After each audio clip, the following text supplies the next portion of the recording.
This week on the Steam Machine Podcast, we're going to talk about some souls, but not ones that are dark. These are quite Titanist. Cue the music!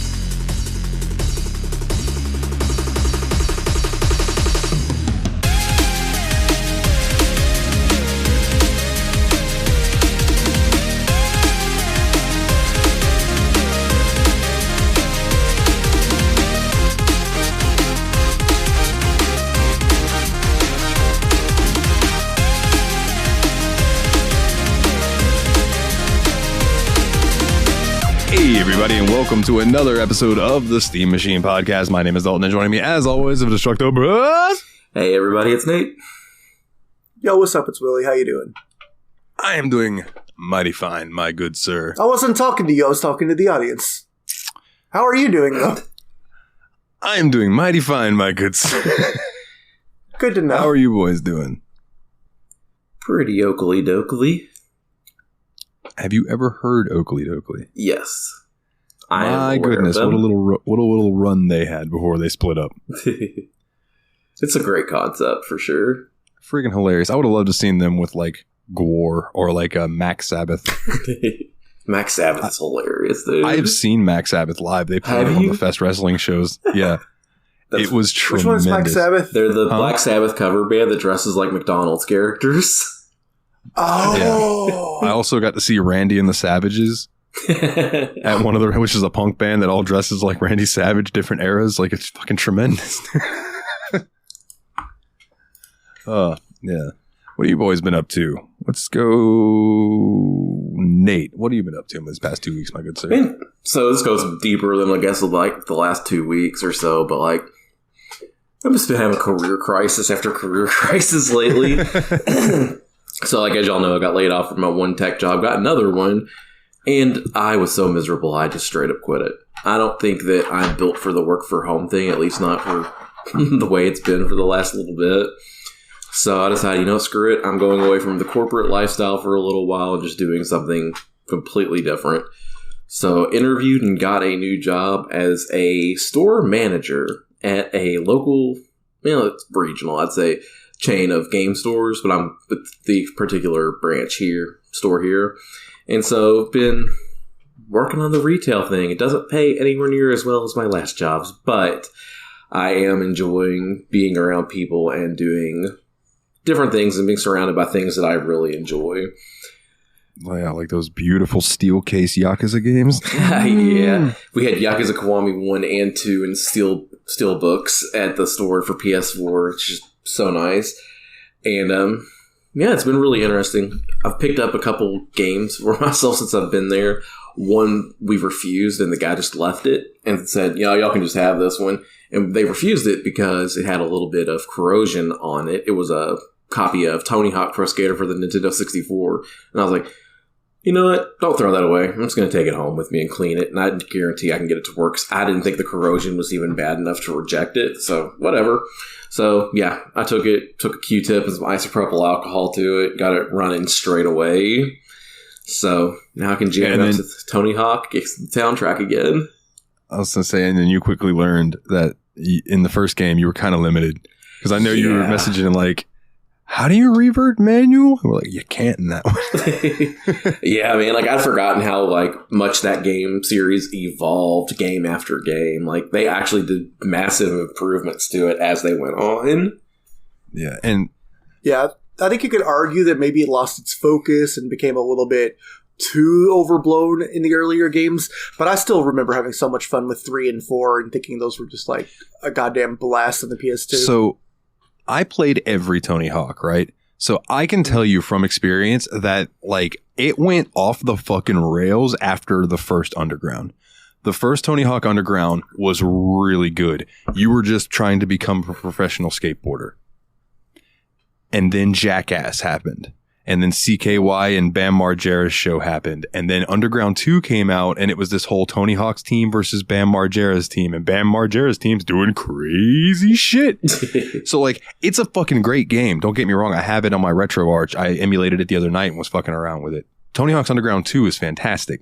It's after that where they started kind of getting a little wonky. Not that it was more, because nothing ever got as ridiculous as Underground 2 that I remember. other than maybe that one where they released the weird board controller.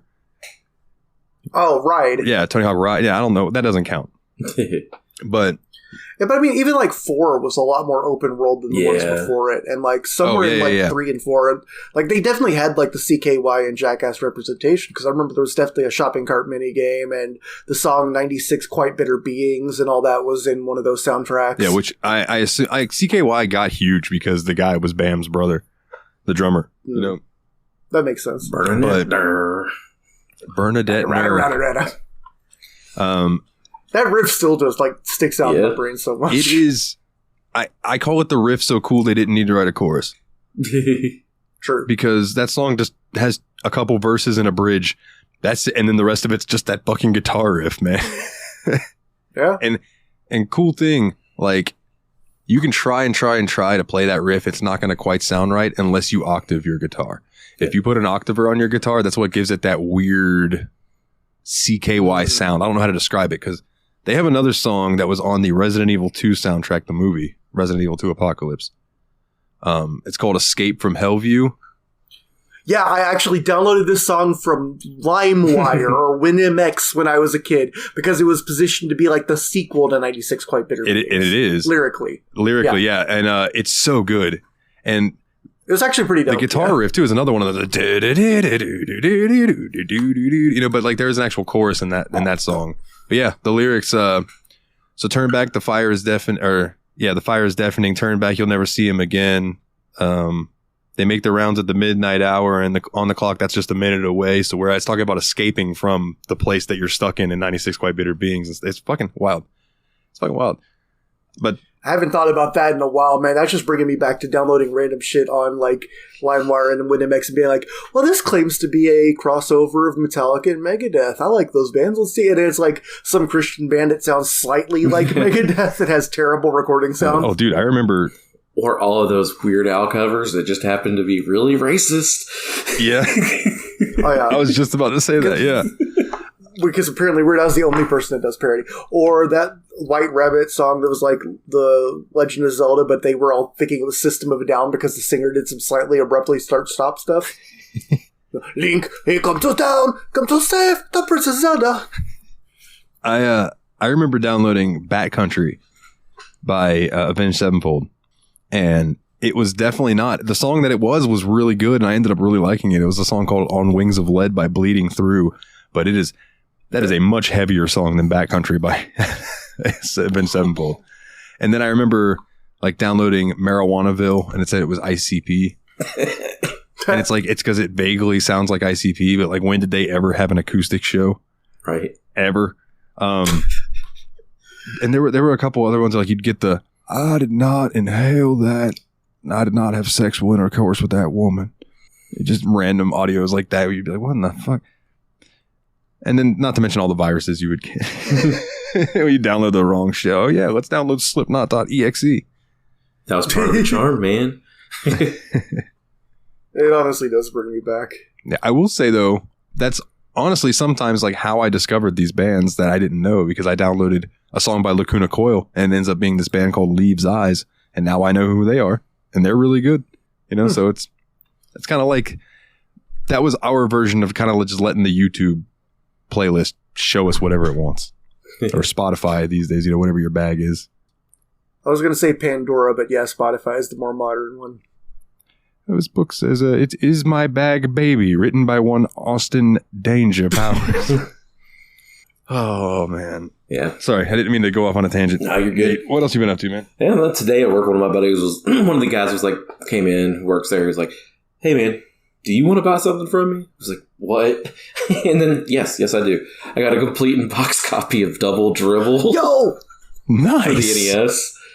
This was $15, whereas I looked it up afterwards and the store would have only offered him like $5, so we both made out pretty well in that case.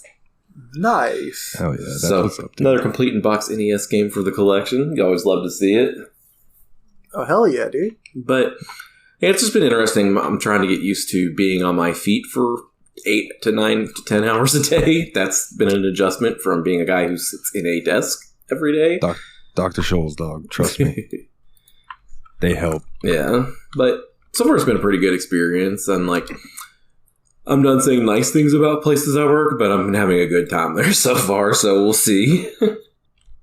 Fair enough. What about you, Will? What you been up to? Well, let's see. I missed last week's show because I just really wasn't going to get to play enough of the game before the recording to... wait, last week was Trails Part 2, right? 2 weeks ago, but yes. Yeah, that's what I mean. But yeah, so I didn't get caught up. So let's see. What all do I have? I was going to do like a B-side, but then I just didn't record it because it didn't seem all that important. Like, a lot of the questions were just based on, fucking the game, and then you guys correctly answered that I would have deleted the entire rest of the world if Doom could still be played, so... Like, that's probably the only one that even was close to a controversial one for me. Started on a new workout program a few weeks ago.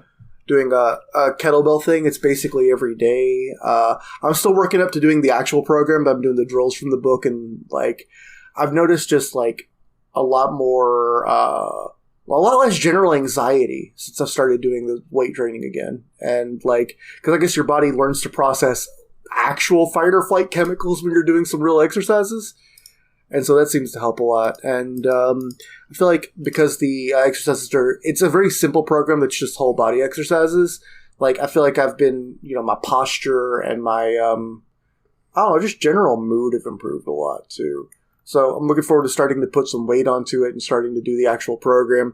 The ultimate program is basically just you do a warm-up exercise that includes like goblet squats and a couple stretches, and then it's just kettlebell swings, one-handed kettlebell swings, and Turkish get-ups, which is where, if you're not familiar with the Turkish get-up, it's a move where you start off on the very floor with like laying down on your back with a kettlebell like suspended like a press, and then you kind of turn yourself to one side and pull yourself up into a seated position, and slide your knee through and put yourself into a windmill position, and then slide yourself through again and put yourself into a lunge position and stand up all the way. It ends up putting a lot of pressure like on all your stabilizer muscles. Like I've noticed that it is really quickly obvious what muscles are weak and need to be worked on. And like also doing all the drills, my flexibility seems to already have been improving a lot. So I'm very happy with it so far. Like, cause I was always one of those dudes that like when I started doing, I started doing like a powerlifting program at one point in my 20s, and I was like, I totally believed the hype was like, if you just do these couple moves, you won't really need to do any crunches or any kind of ab work. You're just going to have a good core by default. But like, if you already have kind of weak hips and stuff, like there's a lot of times that your body will like overcompensate and do nasty stuff, like round your lower back and the bottom of squats and all that. And I kind of wish I would have started with a program this basic back in the day, just because, I really feel like it's kind of hard to get injured when you view as every exercise day is like practicing the motions rather than trying to load more weight. But loading more weight is so fun. Oh, it is. And the goal eventually is to load more weight and then to decrease the rest and stuff. Because, again, it's 100 swings and 10 get-ups every day. But eventually the idea is that you're doing it with 70 pounds in 16 minutes and then 105 pounds in 16 minutes. Pretty soon Willie's going to have the fucking clubs. He's going to be doing the chic thing. He's going to be like, I humble you, Bubba. I break your back and I fuck you an ass. I would be interested in trying those like clubs. That actually does sound kind of cool. Man, good fucking luck. I'm just... They're a pain in the ass. I'm just going to... Oh, that's all I've heard. That's kind of why they're so interesting. But yeah, for now, I'm just going to stick with the kettlebells and, keep it going. Work's been going good. I don't know if I mentioned this on the last podcast. It was something I've been thinking about, but I was hoping that I'd be full-time, like, permanent employee of my company right now, but it turns out, because I've been working part-time hours, the contract is not to do 3 months at my current job. The contract is to do 480 hours at my current job. So because of that, instead of a 3-month plan, it's actually more of a 5-month plan before I can get hired on as a full and permanent employee. So I've still got another like 5 or 6 weeks before I can, switch over from the temp agency to a full-time worker at the company I'm at. Yeah, but it seems like they like you and you're doing a great job, and you seem happy with it too, which I'm really impressed with how well that's all been going for you. Yeah, I agree. Yeah, no, I'm thrilled. Everything came together in such a fantastic way. And, like, I mean, I wasn't even specifically looking for this job, but I just showed up and they're like, this guy's perfect for this job we have. They've been looking for the perfect person for it. And it all worked out really well. Sweet. Good, dude. I'm glad to hear that. So what about you, Dalton? I guess that just leaves me, huh? Hurricanes, all that kind of fun stuff. Yeah, man. I lived through a hurricane. It was a bunch of wind. Stand back. There's a hurricane coming through. This is the story of the hurricane. So it rained really hard. It was windy, and then I went to work at noon. Like the store opened at like 10 a.m. or like noon or something like that, and I went at 2. So I was like, I worked that day. Was it worth it to be open that day? Fuck no. Nobody came in other than some crazy people. And then it was like yesterday. I went to work because it was whatever fucking holiday it was yesterday. Labor Day. Labor Day. Pharmacy was closed, so there was no one there. The only people scheduled were me and the new shift lead, Zoe. That's it. So when there's only 2 of you at the store, neither of you are allowed to leave without the other. So I didn't even like get to go to lunch. Like, it was a long fucking day. But I will say, we were dead as a fucking doornail. So I had plenty of time to get to know the new girl, and she's super cool. Give her a thumbs up. I think she'll fit in. I don't know how I think she'll fit in as a compliment. It sounds more dysfunctional. Well, I love everybody at my store other than a handful of people, and like, she'll fit in with the good ones. Okay. Like, most of my shift leads I'm just being a dillweed anyway. No, I know you are. You dillweed. Wow, I can't believe you called me that. Man, at least Nathan, get his ass. You're real deed. I'm leaving. Yeah, I knew it. I knew Jive Turkey would get him. And he's gone. I did call him. I called him a cocksucker. Sure. Everybody heard you. Everybody heard him. He calls you a cocksucker. Oh god, I know we reference that scene all the time, and I don't care. I'm gonna keep doing it because that's such a funny scene. Yeah. It is the funniest scene in that movie. It's the only one I remember. Yeah, I didn't like that movie, but I remember that scene. Yeah, same. Yeah, same. It's like, I didn't really like Talladega Nights, but there are a few scenes from that I do remember that were just like hilarious. But overall, I didn't like it. What else, man? I've been playing some wrestling. Unfortunately, we lost 2 wrestlers recently. I should probably wait till Willie gets back to talk about that because I know he's got an opinion on it. But like, so what else have I been doing? It's been a bad few weeks for celebrities, man. Bruh, for real. Man, talk about like Bob Barker. Jimmy Buffett. Like, fucking Jimmy Buffett. Yeah, oh yeah, dude. Do you know that Jimmy Buffett's like estimated worth was like $1 billion? No. Billion. I mean, it's not really surprising. He had a really successful career in music. Then he opened all those restaurants, which I'm assuming do well. And then, like, you know me, I'm a weirdo. I even have a pair of his line of Crocs. Of course. The Margaritaville Crocs, you know? So dude, just like... In Walgreens, we have Jimmy Buffett CDs for sale. It's like a Life on the Easy Side or something like that. I don't know. It's like his last album. And I'm like, I almost want to buy one of these just to have it. Yeah. You know? I couldn't tell you a damn song that's on it because the only song I know by Jimmy Buffett are the ones that everyone knows. But yeah, rest in peace to him. Rest in peace to Bob Barker, who got as close to $1 without going over as he could. Yeah. And I admire that. Legendary. Then Steve Harwell, like, it's the guy from Smash Mouth. Like, he apparently sucked, but... Bro, yeah. Out of nowhere. Well, he had a lot going on, apparently, too. Like, some serious conditions that can cause, like, some really weird and aggressive behavior. So, like, it can kind of be understood why he kind of behaved erratically there towards the end. Yeah. And then, Willie, I waited for you to get back to talk about this because I've been playing some 2K GM mode. But yeah, we lost Terry Funk, which wasn't... I mean, it was a shock, but not as shocking as the next one because Terry Funk was an old man. Yeah, but Terry Funk also seemed like one of those dudes who would never die. like. Yeah, exactly. Yeah, that he was fucking immortal. Like if Mick Foley didn't kill him, ain't nobody gonna kill him. Yeah, Right. man. And what a legend.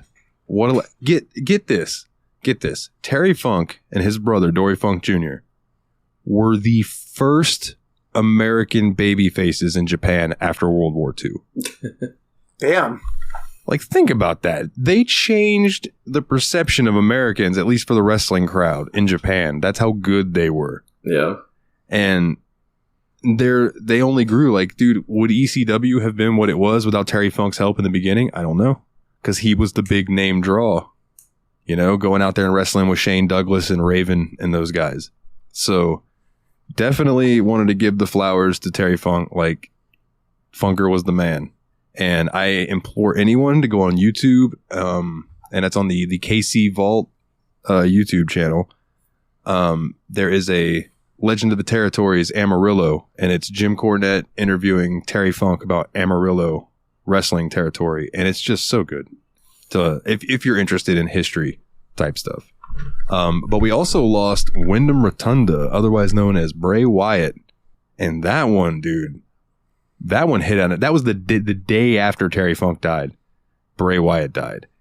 This one really, like, I mean, I know that, like, every death is heartbreaking and all that, and it's like, but fucking, like, with Bray Wyatt, it's like, it had not been that long ago, it felt like, that the WWE released him with the sense that they had nothing left to do with him. And it wasn't that long ago that he was back in there, and maybe he was going to really get to that big top-level drive we all felt like he deserved. Yeah.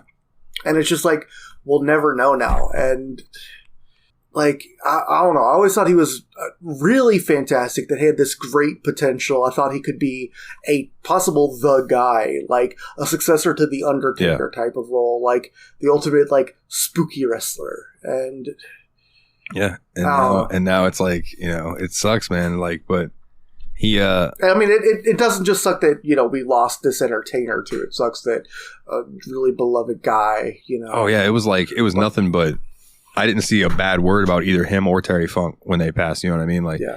And then, you know, he was also buddies with John Huber, Brody Lee. So yeah, who also died early, which is fucked up, man. Yeah. The thing that blew my mind was he was 36. Mm-hmm. So like, that's not that much older than me. That's my age. Yeah, I think that's bruh. And I guess he had a heart condition brought on. Well, he had a heart condition that was worsened by having COVID, and then he had a heart attack in his sleep while not wearing the defibrillator that he had been given to wear which sucks. But also, I know people who love their CPAP mask, for example, and I know other people who are like, I cannot stand having this thing on my face, and then they just deal with the sleep apnea. So it's like I don't condone it, but I kind of get it. But at the same time, man, it just fucking sucks. But I bring that up because one of the DLC recently for the 2K23 was Bray Wyatt. So I put the title on him in my universe mode. And then I went on to the community creations and found a good Terry Funk. And I put the US belt, the US championship on him. And I figure I'll give them a run for a while as a, give Bray the run that he should have had. And then just give Terry some love too. Let's let them fireflies out. Yeah, dude. And man, that was the thing. Like their tribute to him. Like I'm sitting there and I'm watching it, and the whole roster standing on the stage, and everybody in the crowd's just got the fireflies up, and they're all singing. He's got the whole world in his. It was powerful. And then the way they ended that SmackDown with just the lantern lit in the ring with all the smoke and stuff. Oh man, they did. WWE is so good at packages and things like that. Like they did a good tribute. Let's see, what else have I been doing? I completely learned the ins and outs of RetroArch. Now there's some stuff I still don't know, I'm sure. Like I would like you boys and me one night to sit down and try to figure out the net play that is native in RetroArch. Yeah. And figure that out, because that would be cool.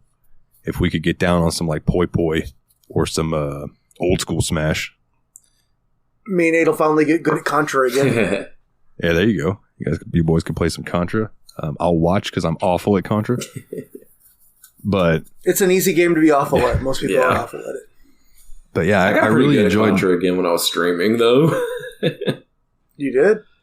Like there's a couple systems I still need to go in and redo my playlist because like I've edited my files, but I haven't re-edited the playlist. Like I think the Master System and the Genesis are the two that I need to go in and edit those, and then I need to actually sit down and do the thumbnail thing. Which the way RetroArch works with finding thumbnails, which is really cool, is as long as you're getting your ROM sets that are the no intro ROM sets, that's what they're called. And basically the no intro ROM sets are trying to be as close to the original carts versions as they can be. So like if you were going to create a cart and put it on there to play on your original system, it would try to be as close to the original experience as you know it, right? But they have a big Libretro list of all these games, and they have PNGs for the cover, the start screen, and then like a screenshot from the game. Well, within RetroArch, you make a playlist. You can then set it to go and automatically scroll through those lists and download thumbnails and stuff for all these games that you have. So I have an absurd amount of games. I don't recommend doing it like the way I did. But let's say you download your favorite 30 NES games, right? You could hit this button and it'll be like, bloop, and then you have all of that. You have it set up. You can go in and make it look how you want. Like I learned how to, if you want to make RetroArch look like the PS3 home blah, blah, blah, blah. Take Two, the home screen. I don't know why I couldn't get home screen out of my mouth. Jesus Christ. But I've been having a lot of fun with that, doing the background and nerdy shit with that. And then seeing like how games emulate has been great too.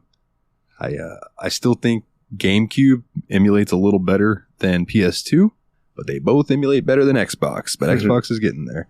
It's just so strange to me that like a Microsoft PC has trouble running a Microsoft Xbox, but can run a Sony PlayStation like nobody's fucking business. It's because of the government and government totally sucks, you motherfucker. Whatever Grove. I forgot. What was the Grove that? I blame Flat Earth Society. Grove Street. I blame the Linear Earth Society. They're like the Flat Earth Society, but even more. But the Hollow Earth people? I blame Hollow Knight. I've been playing some Red Dead, doing a lot of fishing in Red Dead. I've got all of the legendary fish but one. And apparently there's the most legendary fish of all. The most, and it's like this just random one. Gotta catch that blue marlin. It's just Greg the carp. I have to like get to a certain mission before it'll spawn or something like that, because I sat in the spot where it's supposed to be at with the fucking lure I needed for 30 minutes fishing and just kept catching everything but what I was looking for. Damn, you went 30 whole minutes fishing without catching what you wanted? I know, right? Fucking A. What is this, Ultimate Fishing Simulator? But dude, Red Dead 2 is so good. I can't wait till we decide to spend a year playing that in the background. I do think that's going to be a really fun game for the show. That actually is a good contender for that background, like year-long game. Yeah, it's definitely got the meat for it. I also reinstalled Soul Calibur 6 because I've been feeling like playing a fighting game. I bought Temtem. I found it cheap for like $8, so I figured I'd give it a shot. Played like 10 minutes of it. It's okay so far. I'll maybe pick it back up. Is there still like big online player base or any online player base? When I logged in, there were a few people running around, so there are still people who are playing it, at least in the beginning area. I don't know about anywhere further than that. Okay. But, it's interesting. I do not know if I'm going to like it more than I like Nexamon, because Nexamon is just like, God, the writing on that's so good. And speaking of Nexamon, don't know if we've talked about this on the show, but Nate, I think I sent you the thing. I might have sent it to the group chat where Nexamon 3, they're developing it in its 3D. And oh boy, if it comes out looking as good as the screenshots, bro, that might be the game that people are like wanting Pokemon to be. And that would be interesting because it'd be a PC game where it's like, this is what Pokemon could be. But, you're going to have to take it that it's Nexamon. Yeah. But that's the two that I can't wait for us to get to, because I really think that you guys will appreciate the writing, because it's quite funny. And just a quick shout out to the guy who developed Gidonia, however you want to say it. Yeah, he is now going to be working on the sequel, Gidonia 2. So good, kudos to him. Hey there, you wonderful listeners. I have a question for you. Do you want to make a podcast? Well, Spotify's got a platform that lets you make one super easily and then distribute it everywhere and even earn money all in one place and for free. How can you beat that? It's called Spotify for Podcasters. And here is how it works. Spotify for Podcasters lets you record and edit podcasts right from your phone or computer. So no matter what your setup is like, you can start creating today. Then you can distribute your podcast to Spotify and everywhere else podcasts are heard. Video podcasts are also available on Spotify. And when you want to take conversations with your fans to the next level, there are Q&A and poll options available, and those are the best way to get them talking. With Spotify for Podcasters, you can earn money in a variety of ways, including ads and podcast subscriptions. And best of all, it's totally free with no catch. Ever since I've discovered Spotify for Podcasters, it has made doing my shows like the Steam Machine Podcast, Yabs Pod, and the JRPG Report much, much easier to do. Like being able to just go on there, record them, upload it, boom, it's done. I don't have to pay for a site service to host or anything like that. It's fantastic. So I highly recommend that you give it a try. Download the Spotify for Podcasters app or go to www.spotify.com/podcasters to get started today. Other than that, dude, I have a story. It's more probably suited for Yabs Pod. But I'll clean it up because there wasn't a Yabs Pod, so I'll just get it out quick, and then we can move on to the game of the week because I got the O-dubs ready to go. So the other night I'm sitting at home. It's about 12:45. I get a message from an old friend of mine. Hey, what are you doing? Just sitting here at my computer. I want to come see you. Okay. It's kind of late. Yeah, but I want to see you. Okay, come on over. Okay. Send me your address. I don't remember where you live. Okay. Send her my address. She comes over. She's drunk. She probably shouldn't have been driving. So I'm like, all right, this is how this is going to go. She sits down in my room. We're talking. She pulls out 2 Four Locos and hands me one. I have not drank a Four Loko since I was like 19. I didn't realize they still made Four Locos. They're not as oh, that's right. They don't have the caffeine. Killing They as took the they used to be. caffeine out Yeah. at one point. So I sipped on it while she was drinking on hers. And she hung out for a while, and then she was like, well, I should probably get ready to go. And she stood up and started walking and was stumbling around. I'm like, no, I can't let you leave. Like, I, in good conscience, cannot let you drive home. Go lay in my bed. You'll be fine. So she goes in my room, lays in my bed. And I come in here and I sit in my computer chair and I put on like a cooking show on the TV that I have in here. And I'm just chilling. And I'm like, finally, I'm like, all right, I'm going to go lay down. So I kind of like scoot her over. And I lay down and I pull up the sheet to lay down next to her. And she is wearing a dress that she has pulled now all the way up. So like she's just like buck ass naked from the bottom down. Sheesh. And I'm like, so this is the second time in a month I've been in a situation where one of my female friends is around me without her pants on, being like, oh no, I have no pants on. What are we going to do? And I'm like, well, for one, you're drunk and I'm not. So this ain't going to happen. Like, it's not my bag. Like, it's just never been something. Like, even Brandy, long time ago, was wasted, tried to kiss me, and I stopped her because I was like, no, you would not kiss me when you're sober. I'm not gonna let you kiss me when you're drunk, especially if I'm not as drunk as you, right? So I just laid there and went to sleep next to a girl without her pants on, and I was very proud of myself. And that's why I wanted to bring it up, because I'm very proud of myself. I was a good boy, and like, it blows my mind that people don't think that way. You know what I mean? Like, not to get into that whole thing. Like I said, that's a conversation for Yab's Pod, but it just blows my mind that people they don't have that respect. And that bothers me that there are people like that in the world. Yeah. Like, respect your friends, respect your girlfriend, respect your wife, respect anybody, respect your husband, respect everybody, respect people. Word. Yeah, that's all I've been up to. Let's see. That brings us to the obligatory Wikipedia bullshit. Oh, dubs. So, boys, we played a game these past 2 weeks, called Titan Souls. And Titan Souls is a 2015 action-adventure game developed by Acid Nerve and published by Devolver Digital. It was released for Windows, OS X, PlayStation 4, PlayStation Vita, and Android. Titan Souls received generally positive reviews and has been cited as an early example of a Souls-like, a game genre directly inspired by the Dark Souls series. And because the plot description is so short, here is the plot description. Between Earth and the real world beyond lie the Titan souls, the spiritual source and sum of all living things.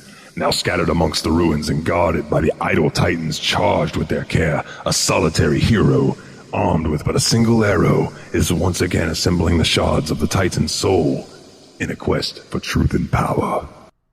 So yeah, this was our short game? This was a short game poll game? Yes. This game won the short game poll a long time ago, but we haven't been using short games for a while. Yeah. And we figured we were like, you know what? Let's knock this one out. Nate, you look confused. You okay? I sent a message in the chat. Oh, Sleepy Boy. Okay. Sleepy Boy. Because we originally talked about having Dane on this episode, and I just realized we were recording this whole podcast without him. Yeah, he messaged me the other day, and he was like, and I forgot to mention it to you guys. That's on me. He messaged me the other day, and he's like, man, my sleep schedule's been fucked, so I'm probably going to be in a sleep coma. I apologize if I missed the episode. Okay. And I was like, oh, yeah, no worries, dude. I was like, there's plenty more that you're welcome to be on. Yeah, for sure. Okay, I just wanted to make sure. I was like, hold on, did we forget someone here? Yes, we did. No, we didn't. When I was talking, all of a sudden, you got a real confused look on your face, and I was like, is that the wrong plot? No. Just something else occurred to me. That was clearly the plot to Bugs Bunny's Crazy Castle. Oh, man. But yeah, so y'all had previous experience with this game, right? Or at least, no. I had not. Willie did? It was just me. Okay. Yeah. I'd played it before. So I first seen this game. It was in a gameplay preview by Polygon staffers Justin and Griffin McElroy. They did a video about it. I thought it looked really fun and funny, and it was like on sale after I watched the video. So I'm like, you know what? I'll just go buy this game and play it. It looked like a blast. I did. I put it away for a while. Played it again. Put it away for a while. Wanted to play it again, and then it happened to show up in our short game poll, and I'm like, yeah, I'm kind of wanting to play this one again. I'd really like it to win so I can play it again and show it to some people. Yeah, so I'd played this game through 2 times before we did the recording. Pretty cool. So I guess you don't really have a first impression for it then? No, my first impression is thinking that the McElroy brothers did a funny video because, that's what they do. Yep. Fair enough. But it also made the game look fun, and I liked it. And I can send you guys the video later. Sounds good. Yeah, sure. Post it in TSMP show chat. Yeah, that way everybody can see it. Yeah, it's not bad. What about you, Nate? What was your first impressions of this game? Yeah, so first, just seeing, I was like, okay, this is going to be one of those retro type games that try to capitalize on the whole, we like making things look retro now. I dig that, so I was cool with it. Then I loaded it up and saw that it was published by Devolver Digital, and they have a really good track record with games. Like, Devolver Digital has published banger after banger, so I was like, That is also when, I first downloaded the game. When I saw that Devolver Digital published it, I was like, you know what? Nope, I'm definitely just buying this today. I'm definitely going to enjoy this game. So I was like, yeah, this is going to be a good game. And then I got into it and just, you get into the little tutorial area and it shows you the controls. And basically it is a 2-button game. You can have a roll/run button and the button to fire and retrieve your arrow. And when I say arrow, I mean arrow. You have one arrow that you have for the entire game, which is an interesting concession in the game. Once you start getting into the technique and everything of it, I kind of enjoyed it. But yeah, for my first impression, I thought it was a neat little retro-inspired Souls game. But it was pretty cool. So that leaves me, huh? Yeesh. I thought it was cute. I liked the color palette. And I was very excited at the thought of this possibly being like Shadow of the Colossus, because that's one of my favorite games of all time. And I think that thinking that it was going to be more like that game was a detriment to my overall experience with it, because it is much more like a Souls game, in my opinion. Other than one particular fight, which I will bring up later. But first impressions, it was cute. I thought it was cute, and the tutorial, it was just, I don't know, it was a cute little game. Yeah. All right, so, boys, what do you think about the combat? Like, the first boss, like, when you got there, what were your first impressions with it being like, oh, okay, so this is what we're dealing with? Like, did you think it was going to be a certain way, and then it changed your mind, or was it exactly what you thought it would be? that kind of thing. Yeah, I thought it'd be a little bit different. I thought it'd be more about movement-based kind of things where like you had to get in and maybe dodge away and strike at the right moment on these bosses. And a little ways into it, I realized, you know what? This feels more like a bit of a puzzle game rather than just like this action combat kind of game, which kind of changed the way I viewed the game as a whole, like maybe play the game differently than I think I originally would have. But like you said, like combat is very simplistic. It's basically roll and shoot your arrow. And then you come up with some interesting ways to utilize those functions for the character. And I thought that was pretty interesting. I actually kind of enjoyed the way that went. Yeah, I think the game's really cleverly put together in that way. If I were going to like compare the main combat in it to anything, I've long thought that the game Punch-Out is a game that first shows up looking like a sports game, and then you start playing it a little bit more, and you're like, oh, it's an arcade action game that pretends to be a sports game. Then you play it a little more, and you realize, oh, it's actually a puzzle game pretending to be an arcade action game, pretending to be a sports game. And I think this game's kind of like that, too, where it's like, it's a puzzle game, and then once you figured it out, there's still a lot of precision of execution involved. What about you, Dom? So when I got to the first boss, the big jelly with a heart in the middle of it, on the 20th time that I was trying to kill that thing, I thought to myself, why is this the first fucking thing you fight? Right? So after finally killing that, after being really frustrated, after finally killing it, I went to the second boss. The second boss flopped over twice. I shot it with an arrow. It died one fucking hit in like 10 seconds. And I thought to myself, why wasn't that the first boss? Why wasn't that the fucking welcome in? That'd have been a much better welcome than the fucking frustrating bullshit metal slime thing I had to go through just a minute ago. So I was very annoyed at that point. There's definitely a big sense of different people have trouble with different things throughout this game that I've noticed. But like there were a couple of the bosses that even though I'd never seen before, I didn't remember playing them because it was like years ago, and I probably played them when I was just sitting half drunk on a couch in Nashville. And then like I was like, I don't know what I'm supposed to do, and I just like immediately figured out and killed it on my first try. And then there were other ones where I'm like, oh my god, what? Now, before I forget... And then a couple also where there's definitely, like, I don't know about you, Nate, but there were definitely some bosses where I was like, I figured out what I'm supposed to do, but Lord, is it not easy to do. Like, the Yeti was the main one I had so much trouble getting the actual kill shot on. The one that the one Titan, I'll call it, that I want to talk about before I forget, is the one that stood out to me and is the only one that I got to that reminded me of Shadow of the Colossus. Like a direct ode to it almost. Was there is an enemy that you walk into the room and there are platforms floating in water. And the enemy is swimming underneath the water. Right? And you got to, I believe, because I didn't actually kill this thing, but I believe that you got to get it to dive near you. You hop up on a platform and shoot its tail. Yep. That's correct. Okay, yeah. I could never master that. But I figured that's what you did. And that seemed like a direct ode to two different colossi in Shadow of the Colossus. One being the underwater one where you have to hold on to it and it'll swim underwater and your character's having to hold his breath while you're like trying to stab the spot that you need. And the other one being the one that kept me from progressing in Shadow of the Colossus for 2.5 years, which was the under the sand worm one that's in a cave where you literally have to ride on your horse and then turn your view around backwards while this thing's chasing you, pull an arrow and shoot it in the eye. And how the fuck I was going to figure that out before GameFAQs was a thing, I can't fucking tell you. But like I had to wait till GameFAQs was a thing. And then I was like at my girlfriend's house and it just epitome. Boom. Oh, I could look up how to do that now. And I went and did, and I beat it, and I was so fucking happy. Yeah, basically every boss this game was a puzzle like that. But yeah, that boss, Onyxia, was... I thought definitely one of the ones that was most closest to Shadow of the Colossus. But I compared this game to Shadow of the Colossus in the group chat. What I meant was more along the lines of, it is just boss fights and exploration. Not like that there's like climbing and all those. See, that's what I was expecting, was like climbing in Titans and stuff, where this is very much a shoot the target to kill it type game. I tell you another one that I did enjoy, because Lord knows I don't have a lot of good to say about this in my experience, so I'm going to leave most of that to you guys.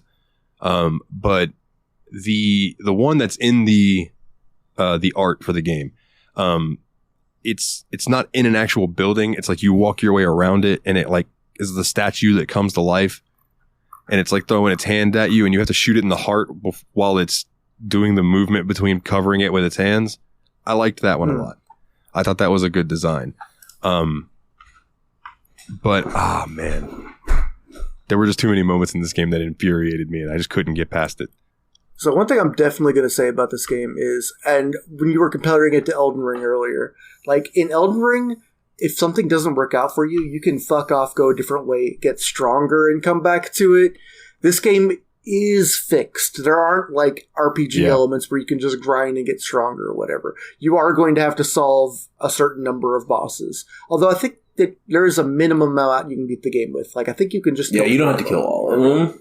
I did because I wanted to, but you didn't have to. And I did because Nathan did. And I was like, I'm sure I killed them all at one point. But yeah, so like, the game being just like boss battles was the entire game, right? Like there was no little enemies that you can mess around with and kill on the map. No, it's just 16 or so different Titans. I think 16 is the number Willie just said. I think it's 19 total. So yeah, it's just kind of interesting that there is like, it's just, this is what you do. You go into these boss rooms and you fight a boss. Yeah. Almost like that's not really a boss rush though, because they give you time in between them. Yeah. Yeah, this is again what I was trying to compare it to Shadow of the Colossus for. That you go to each of their little houses and you go fight them. Yeah. But and then they crush you and you have to go walk all the way back. But not as far back as you'd expect, because at least there's little save points in each of the little biomes. And speaking of the biomes, I thought some of them were really cute. I really liked the Zelda-style Lost Woods area. Yeah. Like, I think that's still my favorite area in the game. I said... And I really like them. That one and the Frost Mountains, I think, were the ones I liked the best. Yeah. Like, atmosphere-wise. Maybe not boss-wise, but atmosphere-wise. I like the torch puzzle in the Frost Mountain. I did enjoy the torch puzzle to get to the underwater person, or the underwater guy. Yeah. That was fun. The torch battle with the ice block that ran after you was another one that I didn't mind. Like that was a pretty decent fight. It's just some of them, and I don't even remember because they pissed me off so bad that I just quit. Like some of the fights though I guess I'm just not a huge fan of getting killed in one hit. Like that is very frustrating. Well, I thought that was the nice thing about this game too, is if you get the boss's weakness also lined up, they also die in one hit. And I feel like you get a lot of really anticlimactic kills against bosses that somehow feel really good. Like sometimes you just loose an arrow and you're like, this ain't gonna... Yeah.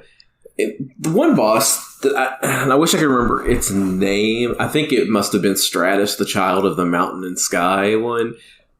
Oh, that was a great one. This is the one that made me really think, yeah, this is a puzzle game. Because, like, I was remember shooting my arrow. Like, where am I supposed to shoot the arrow at this guy? He's just got, like, this big mouth and shoots these lasers things at you. You had to line yourself up in such a way that the laser would take out his teeth. And then you had to shoot into the teeth. I didn't figure out that you had to shoot in there for a while. So, like, I kept fighting him over and over again, taking out 3 or 4 of his 5 teeth. Like, okay, I've only got to get 1 more tooth. Oh. And, like, apparently there's an achievement if you get all 5 and then kill him. But then, like, I was like, what if I shoot him in the mouth after I take a tooth out? Like, yep, that was the thing the whole time. Like, this is a puzzle game. Dang it. Yeah, I can't remember the one's name there, but the in the fire area, the one that like it's like a big old fiery face that like spits and sucks. Molcaine, the like molten creation of Golcaine. Okay, yeah, I remember because there's also Rollcaine in that same area too. That one, I kept almost getting it, and I'm like, I'm making it harder than it needs to be.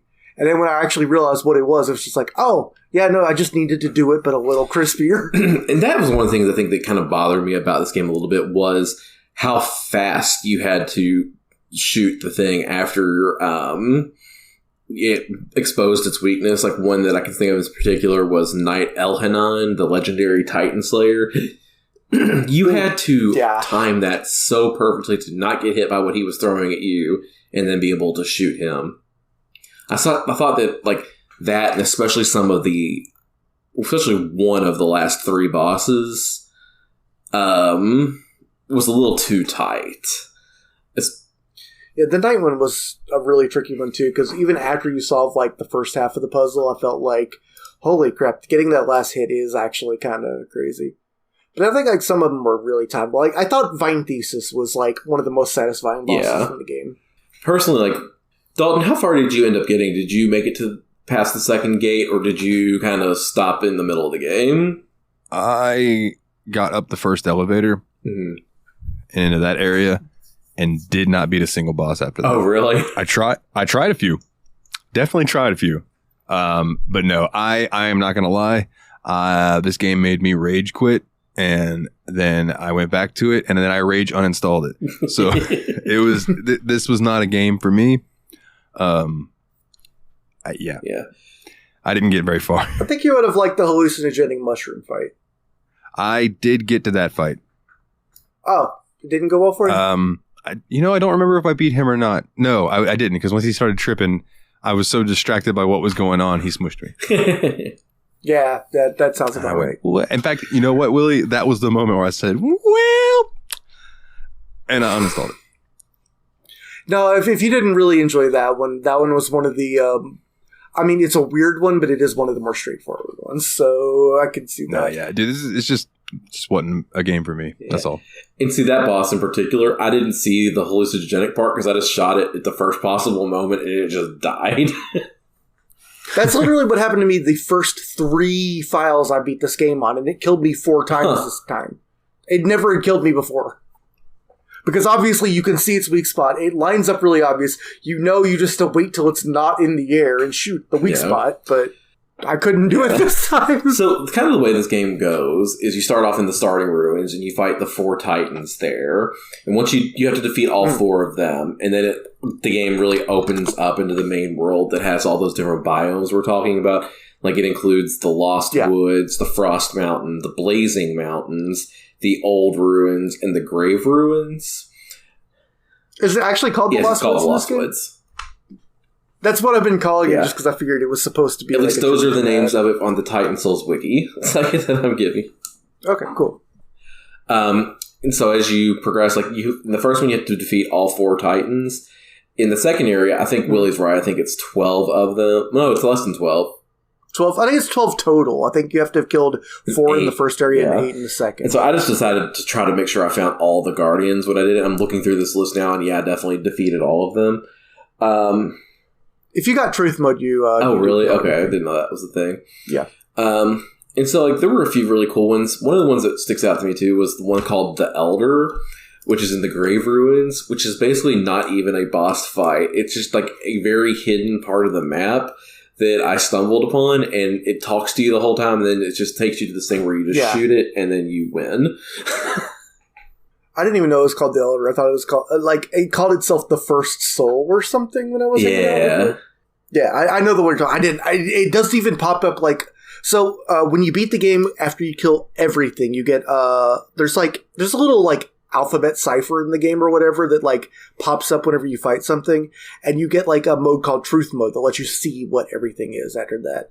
And that one is the only one that doesn't get a pop-up when you start to fight it. Because you just literally climb up at Shadow of the Colossus style, except it doesn't even fight back. It just kind of watches you and is do what you must. Yeah, that was actually a little bit disappointing because it was all that build up to not much, honestly. Yeah. And then once you do, you can pass through the second gate or third gate, whichever one it is, and it gets you to the last set of bosses, which there's 2 bosses there. The first one is the one that I think annoyed me more than any of the rest of them. It was called Gulset, the Guardian of the Eternal Gate. And this would have, which was just a really buff version of Golai. Yeah, and what you have to do is get him to hit his hands down on each of these pressure plates, and then he'll open his mouth and shoot a laser at you. You have to be so fast and shoot him in the mouth before the laser goes off. But it's really hard to do because you're avoiding so much stuff. And I just felt like that was one of the ones that, like, I figured out what I had to do and tried to do it several times and doubted myself to the point where I had to look it up in a guide. And then the guide basically said, yeah, that's what you do. I'm like, ugh. So I think that's the only one that I died on like 20 times. The funny thing is, when I went through the game, I did look up one thing in the guide too, and it was actually to find the first soul. Because, like, I found the path to it, but it looked so much like it was just taking me to another biome that I was like, I'm not sure this is actually where I'm supposed to be going right now. So I had to come back, and I think that was actually the last Titan I beat before I did the true final boss. And then the final boss is called the Soul, which is basically a mirror match of yourself. This guy shoots arrows and does stuff too. What you have to do is wait for him to do his kind of roll, and his soul kind of leaves his body and gives you a chance to shoot it. That one wasn't too crazy, in my opinion. I thought that the Knight Eliahan fight actually kind of taught you a little bit, but going into it, because that one also felt like it was like a goofy mirror match. Yeah, I feel like I agree with you completely, and I think that was a better fight. The Knight Eliahan one. Although the funny thing is, do you know what I did against Knight Eliahan when I actually fought him? Is I noticed that his attacks were damaging the pillars, and I didn't realize that was just him decaying the shelter in the room. So the first several times I fought him, I tried to get him to kill all the pillars. There's an achievement for that if you still going to destroy all the pillars and then kill him.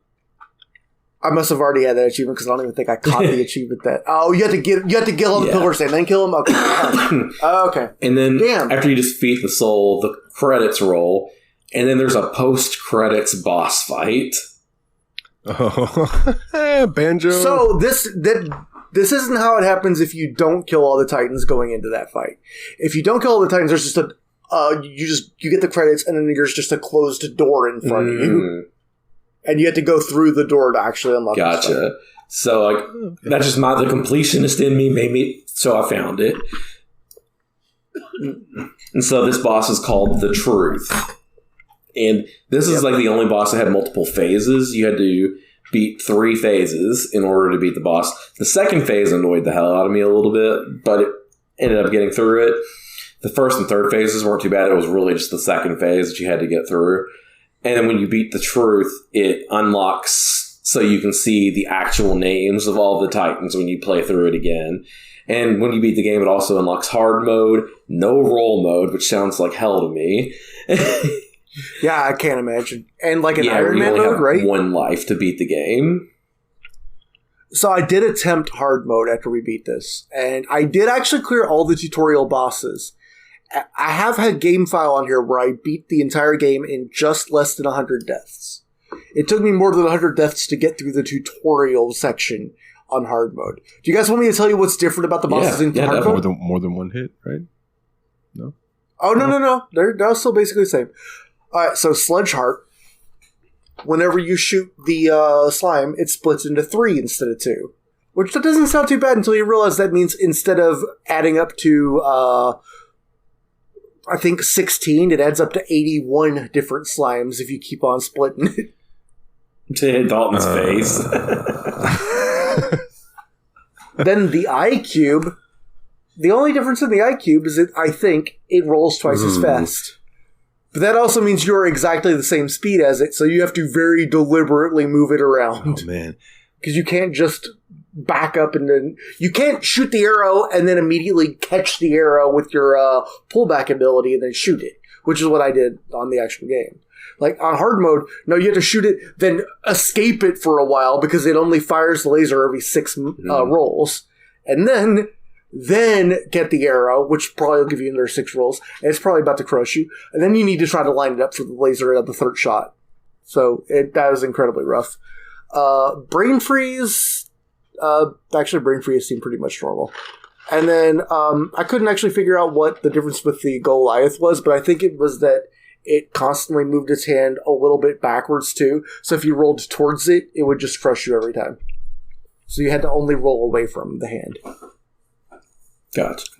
And then I couldn't beat any of the bosses. I went and fought the mushroom, and I went and fought the big old flower, and they both killed me. And I was like, yeah, you know what? Hard mode is not for people who just barely made it through the game. The rolling eye cube thing, that was the one. That was one that the feeling of it reminded me of a moment that I had playing Shadow of the Colossus when I was a kid with my best friend Dustin. There was a Colossus in that game that flew, and it would swoop down at you. And it was coming hauling ass at me. And I looked at Dustin and I looked back at the screen and went, quick decision. And I just jumped and hit the grab button. And I jumped and grabbed onto his wing. And then I was on him. And Dustin went, holy shit, that worked. Because we were trying to figure out how are we supposed to hurt this thing, right? The Flying Titans were so dope. When I first see that. Or Colossi, I mean. Yeah. The couple of them that are in the game that fly are badass. Yeah, I love those. But that cube gave me a moment like that where it was just flopping around and it just happened to roll towards me with the eye pointing towards me. And I just went floop and just let an arrow out real quick and boom, killed it. And I was like, YOLO. Quick decision. Yep. So that wasn't too bad. And you know what? Because this show has weird secret powers that we don't understand, if they do a next-gen version of Shadow of the Colossus eventually, like, or for a release for PS5 or something, give us a fucking PC port. I'll take the PS4 version on PC. But, like, give me actual Shadow of the Colossus, please. Thank you, Sony. Thank you. Love you, Sony. So, is there anything else? Sorry, my eyes were floating. So, I don't know what I missed, but are you guys ready to do ratings? You got any more you want to touch on? We're just talking about a bunch of the fights that we thought were interesting in one way or the other. I think we talked about most of the fights at this point, honestly, too. Yeah, I mean, there's a lot of really interesting ones. There's a lot of things we didn't bring up. I do love that this game loves the big ol' head and two angry hands thing. That is like a classic monster boss fight in video games, and never gets old. Even exists in Mario 64. Mm-hmm. Yeah. Overall, about this game, I will say, like, I thought it was fun trying to figure out some of the puzzles. I thought some of the puzzles were a little bit too tight. And this might be something that comes across better if you play the game fully in truth mode or something. I don't feel like this game had much story to speak of. I think the one thing is it feels like it's leaning on thinking it has, like, if it has a really quiet lore like a Dark Souls game, it doesn't do much to tell it. That's one of my issues with the Dark Souls games and games that are inspired by the Dark Souls games is a lot of them just leave the story up to you kind of exploring and piecing it together yourself by environmental clues and maybe notes and things like that. But this game didn't really have any of that. So it was kind of just like vague, I suppose, would be the word that I would use. Yeah, it kind of felt like you were just kind of doing this for no real reason to speak of. It was a lot of vibes, but it was basically just kind of a pastiche of Shadow of the Colossus and Dark Souls in terms of the vibes it was going for. But like, it was definitely more vibes based rather than like, here's a serious story we've thought about. And I'm not saying that's necessarily a bad thing. It just wasn't inspiring. Yeah. Yeah, no, I get that. That's really my last note that I kind of had for it. All right then, boys. Well, what rating would you give Titan Souls, my good sirs? Let's start with Willie. Willie, what would you give this? I mean, again, I came out of this still thinking I enjoyed this game. I'm glad I got to show it to people I like that I think would enjoy this kind of game. I think, again, how much you like this game is going to depend on your appreciation for Souls-like conventions, for games that are just kind of like indie game stuff too. Like, it definitely does seem a little, I hate to say a word like primitive, but there are definitely elements to it that seem like more retro than it needs to be. I like this game. I've liked it a lot. I think there's a lot of replay value to it too, and I think there are probably people that would really love playing this game over and over and mastering the hard mode, mastering the Iron Man mode. I don't think that's necessarily for me. In the end, I'm going to give it 7.25 arrows out of 1 arrow. Nice. Yeah, for me, I was playing this game, and like I said, my issues with it were like kind of lack of story, and like I do agree with you that it kind of feels more retro inspired than it needs to at a lot of times. I do think it was a fun game, and I really did enjoy this. And I did say in previous episodes that I'm kind of being a little bit harsher in my number ratings, where 8 isn't going to be my standard for a decent game. So I'm almost fair with you. I'm going to go ahead and give this a 7 souls out of 10 truths. Well, let's hear the lowball number, Dalton. if we are all being serious about our main line is not going to be an 8 for a decent game, because we've been, like you said, we have all been very generous with some numbers. I'm still heartbroken that me and Nathan were bullied into giving Outlast as good of scores we did. Yeah, I'm retroactively changing my score to that to a 2. You hear that, Brian? But to me, this just wasn't what I was looking for. It wasn't enough Dark Souls to be a Dark Souls type game for me. It wasn't enough Shadow of the Colossus. It wasn't even enough Zelda to be Zelda-esque. It was kind of like an amalgamation of the three, which I get was what they were going for. The goddamn arrow was so slow. Yeah, that was an issue. The goddamn arrow was so slow. And retracting it to me was also ridiculously slow. Although sometimes I got cool hits on enemies doing that on accident, which made me feel good. I'll give you that. But I have not rage quit a game in a long time, and I have not rage uninstalled a game in forever. So I am giving this a 4.5. Fair. I'm giving this a 4.5. Make your out of 10 arrows faster. Yeah, I do think some of the problems that I have with the game could have been alleviated by faster arrows too.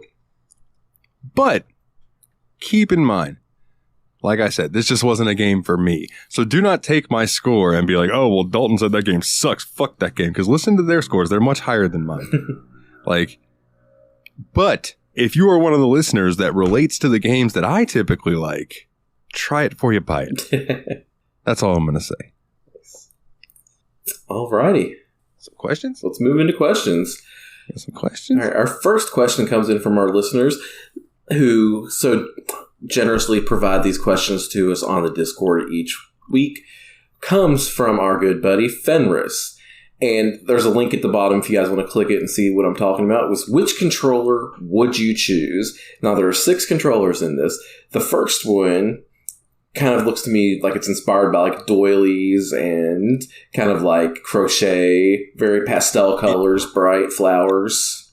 In my mind, this is like the Unravel special edition controller or something. You know what I mean? Yeah. The second controller is this cool one that's kind of like, looks like it's kind of like enamel with painted flowers over it. Red and yellow are the main colors to it. I kind of dig this one too. Yeah, very like retro China. Yes. Not China like the country, but like China like or the wrestler. Fine China. Or the wrestler.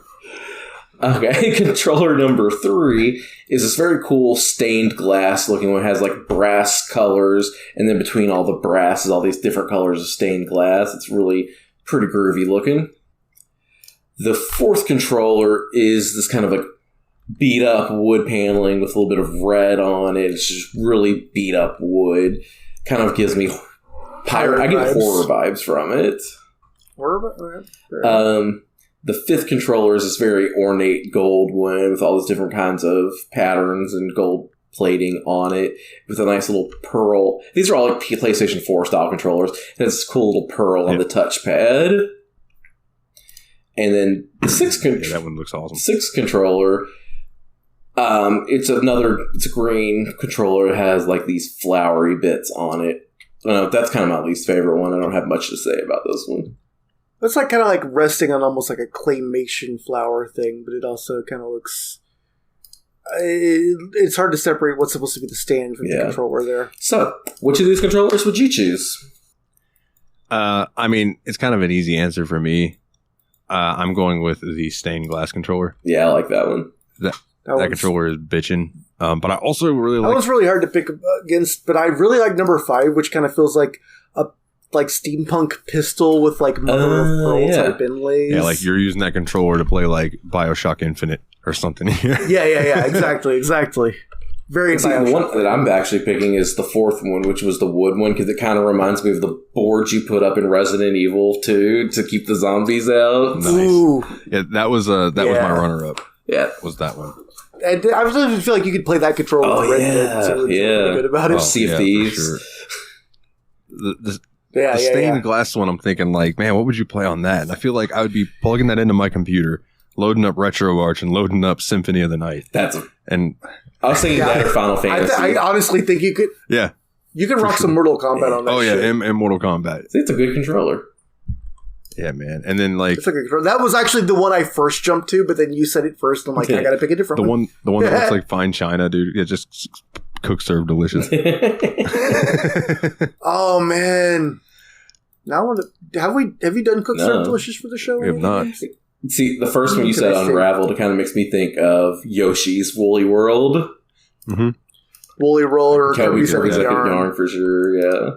And then that last one with the flowers, my brain's immediately like, oh, Stardew Valley. Stardew Valley, Terraria. Or like... I was thinking, I don't know, this one just seems like this seems like it's a prop for someone's wedding. It's like got mason jars everywhere.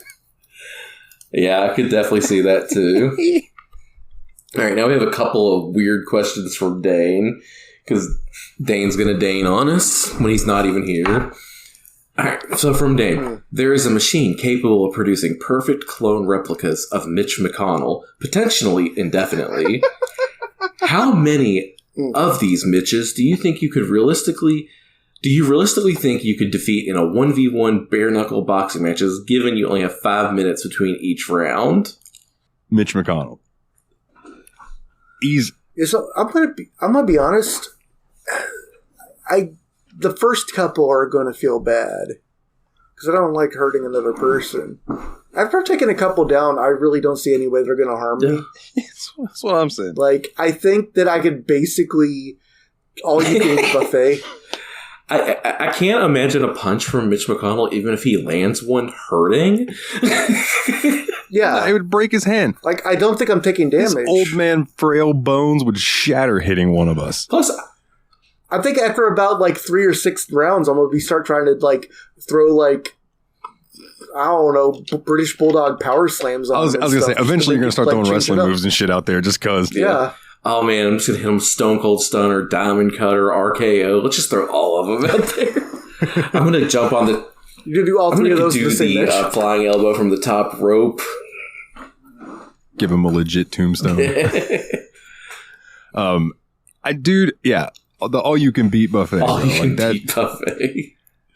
Fuck them up. Like, just keep sending them until my fucking knuckles are toast. Like, but if I'm going to put a number on it, I bet I could get to at least 100. Yeah, I'm with you. Because frail old man, I only need one good punch to his fucking face, and I'll give him a brain hemorrhage, and that's one done. But you know why I know that?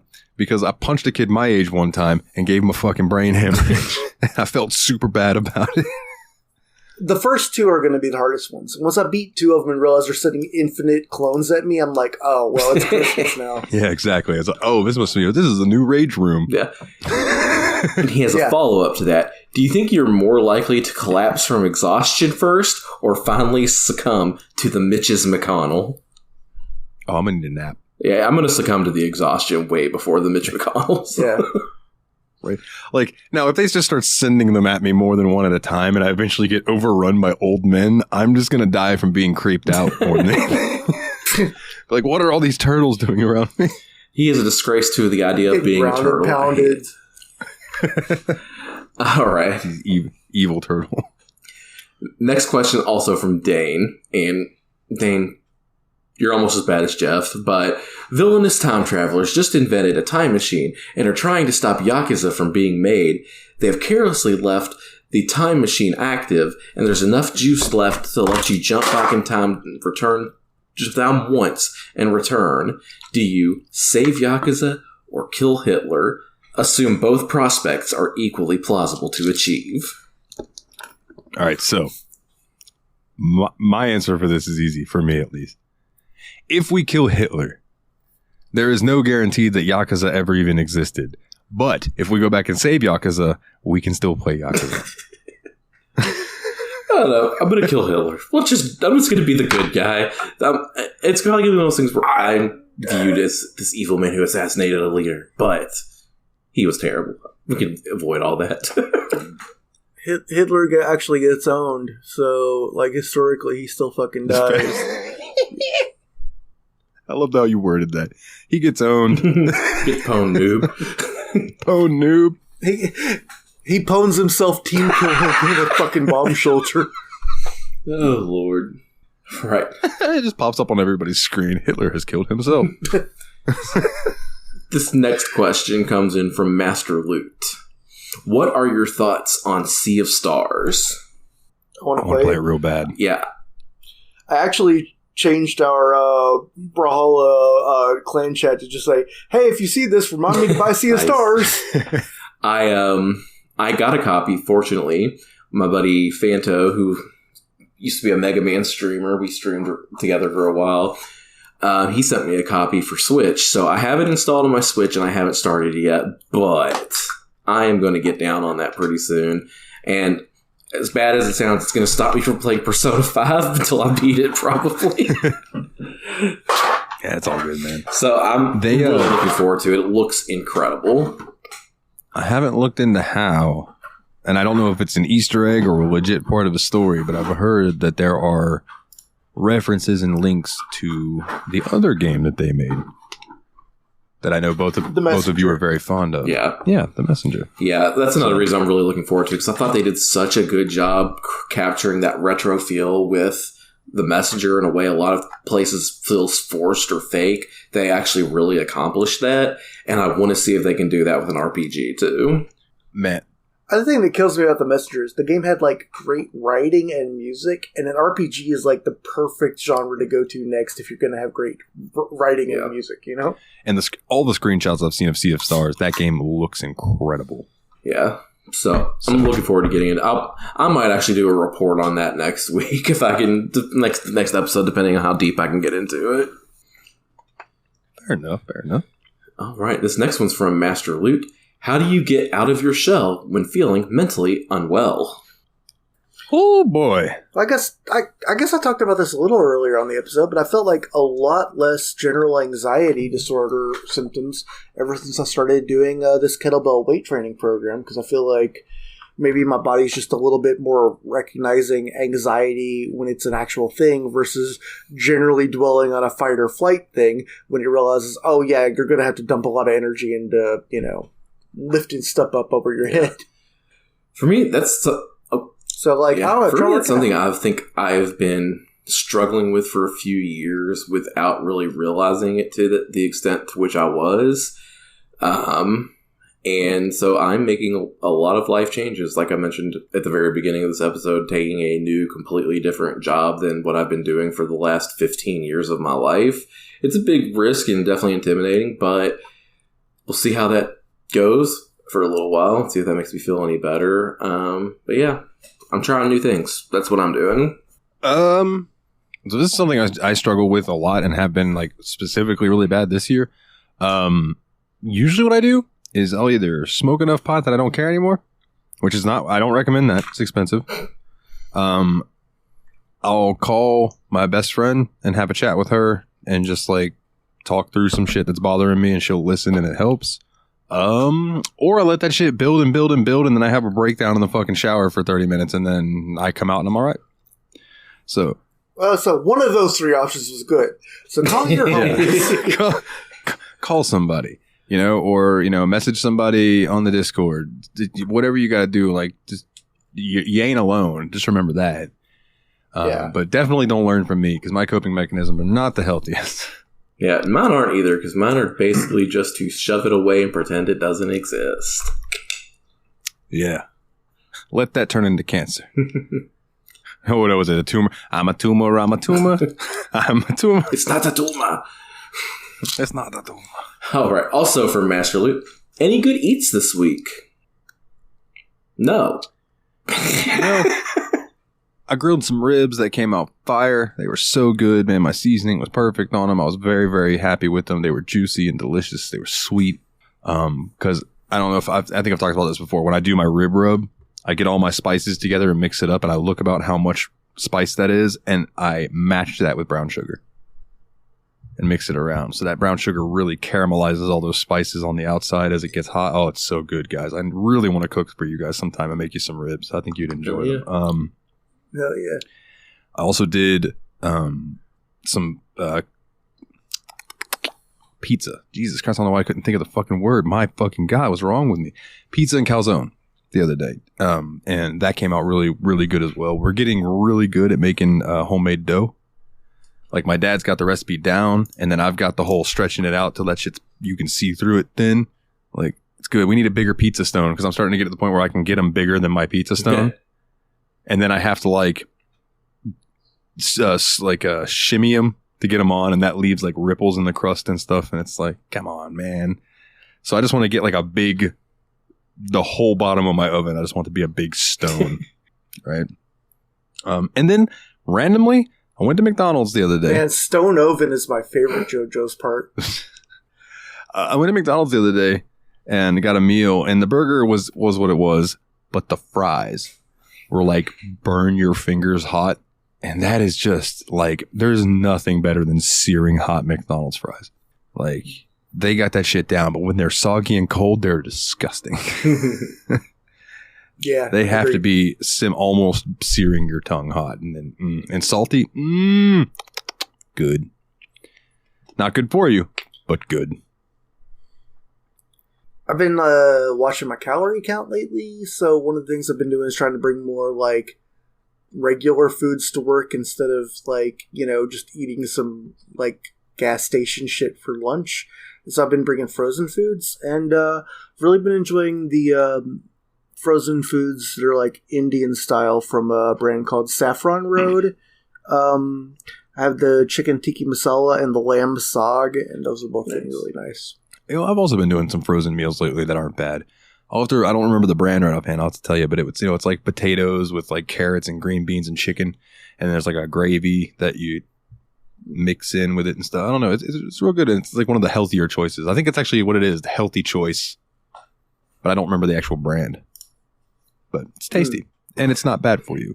Yeah. So, but I recommend adding just a little salt. It goes a long way. And our final question comes in from Jeff. Any good books you guys have read lately? I have one. I don't remember the author's name. Hold on one second. So the author is Stephen James, and this is the first book in the Patrick Bowers thriller series. It's called The Pawn. Nice. And Brandy lent this to me, and she's like, I think you'll like this. So I'm not super far into it, but the opening of this book is fucking riveting. And I'm definitely interested in how the rest of it's going to go, because it was one of those where you're reading it and you're like, oh man, this is intense.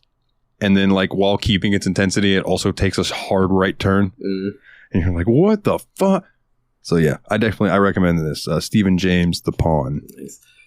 I haven't read anything I've been super into lately. I finished Good Omens by Terry Pratchett and Neil Gaiman recently, and for some reason, it just didn't work for me as well as most Terry Pratchett stuff does. So I don't really have That's Discworld guy, right? Yeah.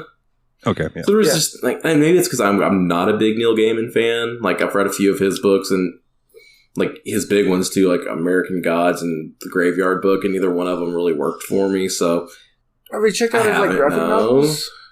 I think maybe that would be like, especially like Sandman has had that recent adaptation that's been really popular too. So probably won't end up watching the Good Omens show anytime soon because I just really didn't care for the book all that much. It was okay, but it wasn't great. I actually have seen a little of the Good Omens show, and there are some really fun character interactions on it. But again, I don't have a strong attachment to the book, so I don't. That's about all I've got. I'm so lame. I'm like, so the workout book I've been following. I guess I could bring it up. It's Simple and Sinister by Pavel Tsatsouline is the name of the author. Cool. That's all I got. That's all the questions we got. Before I forget, there was one thing I meant to bring up before we started on Game Chat and forgot. I sent a link to this to the chat earlier. I watched a video by Wendigoon yesterday. Fully intended on just watching a piece of it, and then I'd watch another piece of it because it was like a 4-hour long video, right? I watched the whole thing in one sitting. Yeah.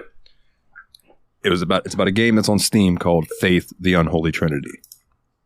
Yeah, that looked incredibly dope. You showed me the trailer to it, and I am actually really interested in this game now. Yeah, like the fact that I know everything that happens in the game from watching this video, and I still want to play this game and check it out for what it is. Like, it looks super cool. It's Atari style graphics with very rudimentary voice acting. You know, it's coming through like the Atari sound. The little quote cut scenes where they show people and stuff are rotoscoped, so they just look super fucking cool. I love the rotoscope and the way that looks. It's just super, super neat. Yeah. So like if it piques your interest, Wendigoon, like Wendigo, but with goon on the end instead, Wendigoon.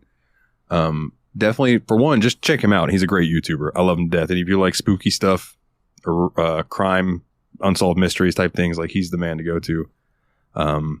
He's actually the guy that I got interested in SCPs because of. So yeah, Wendigoon's the man. Definitely check out his video on Faith, the Unholy Trinity. He's also got a interview on his second channel with the developer of the game, which I haven't checked out yet, but I've heard is cool. And yeah, it just seems really cool that somebody took the Atari aesthetic and made something really interesting with it, because a lot of Atari games are very, very basic. Yeah. Well, it's like a really interesting cross, too, what I saw. It seemed like something in between like an Atari 2600 game and like an Apple II Yeah, a very game. early PC game. Yeah, 100%. Some like a Calibeth vibes. Welcome to the Burr months, all I got. everybody. Yeah. September, October, November, December. The Burrs. Brrr. The Bernstein Burrs. Bernstein, excuse me. Angry Burbs. Angry Beavers. Oh, Hey! On that note. The Beavers? yeah. This show sucks. What's our next show going to be? Oh, yeah, that's right. Our next episode was the fan poll winner of the last one, which was The Elder Scrolls 3 Morrowind. Now, speaking of that, I have a question for you, gentlemen. How authentic would you like your experience to be with this game? Do you want to be as close to... I'm feeling like medium-ish, medium rare. I don't want to go too... I don't want to fry it up too much. Okay, because my suggestion is that you guys use Open Morrowind, which is just an open source thing that brings the code up to running correctly at normal resolutions and things like that these days. Helps with crashing. That makes sense. Good. I also, I use graphic mods and stuff that make the game look like it could be Skyrim, but you don't have to do that. No, I want to see the awful potato man. Okay, then my only recommendation then would be maybe there are mods out there that change combat. Because the way combat works in Morrowind is you can swing your sword and it can look like it hits something, but because your dice roll was bad, it does not hit.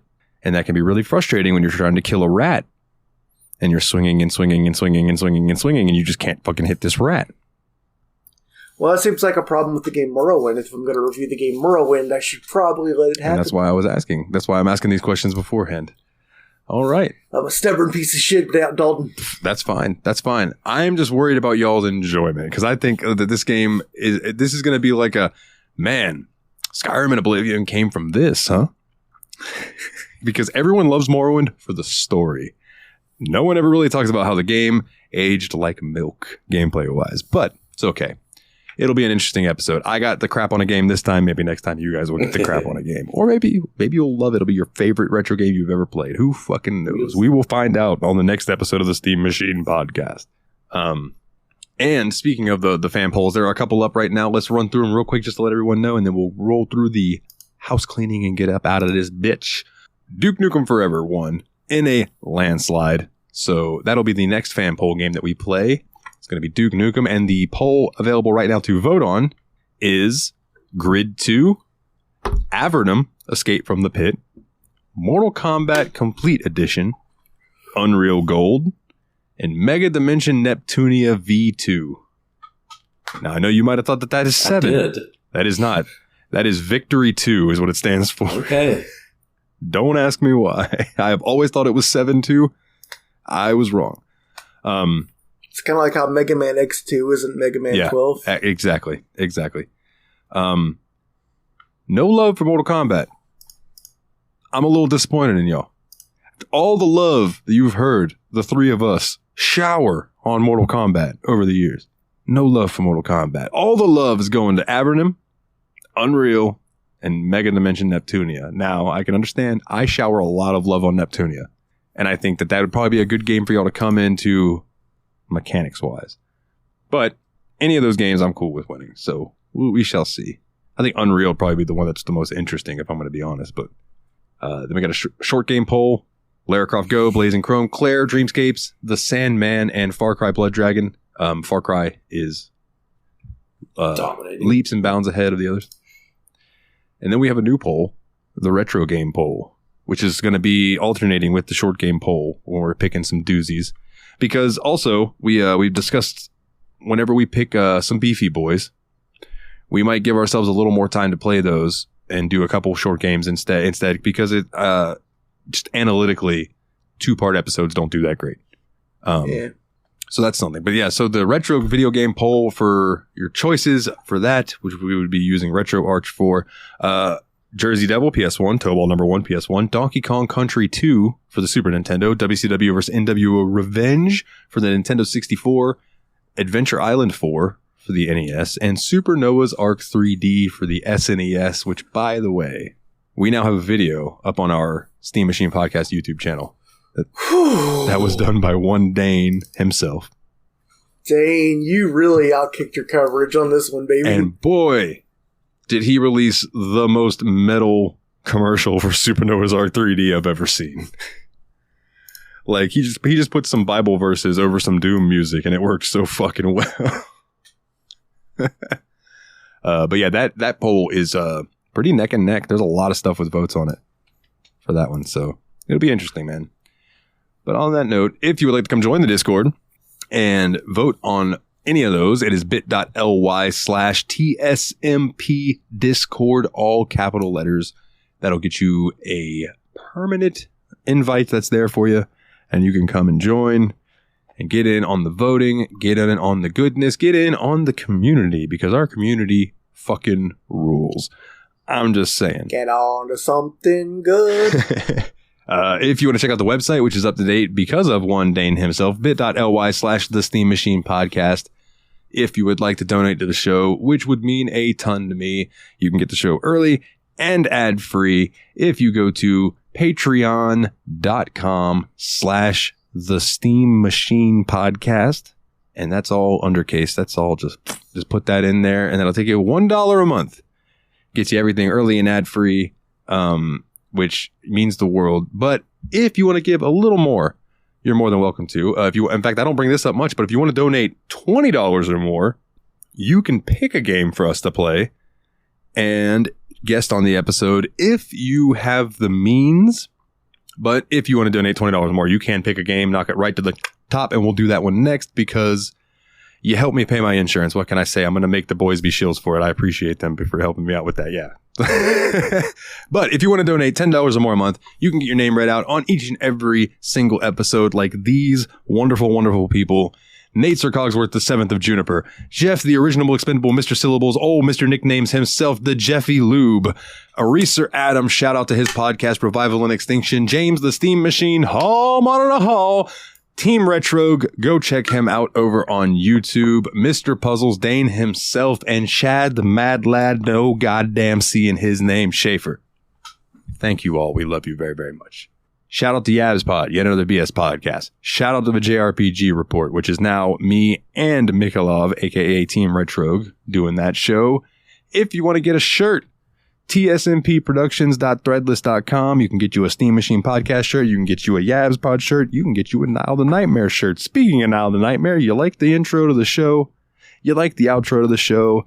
Check out my music, Nile the Nightmare, over at Bandcamp, nilethenightmare.bandcamp.com. You can also now search Nile the Nightmare on Spotify. Find a couple of my hip-hop songs out there.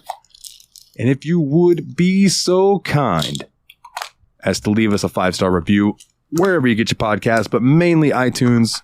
If you would give us a 5-star review on there, that would be dope. I haven't checked those recently. I should go check and see if we've gotten any more. And if you listen to us on Spotify, give us a thumbs up, good rating, however that shit works on there. Boy, is there anything you want to plug? I'm good, brother.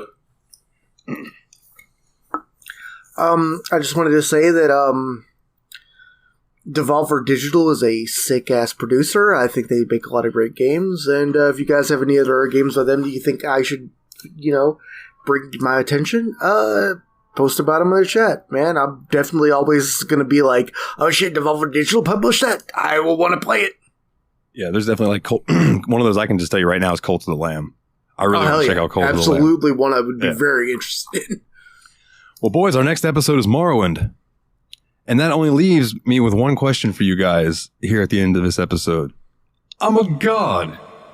How can you kill a god? What a grand and intoxicating innocence.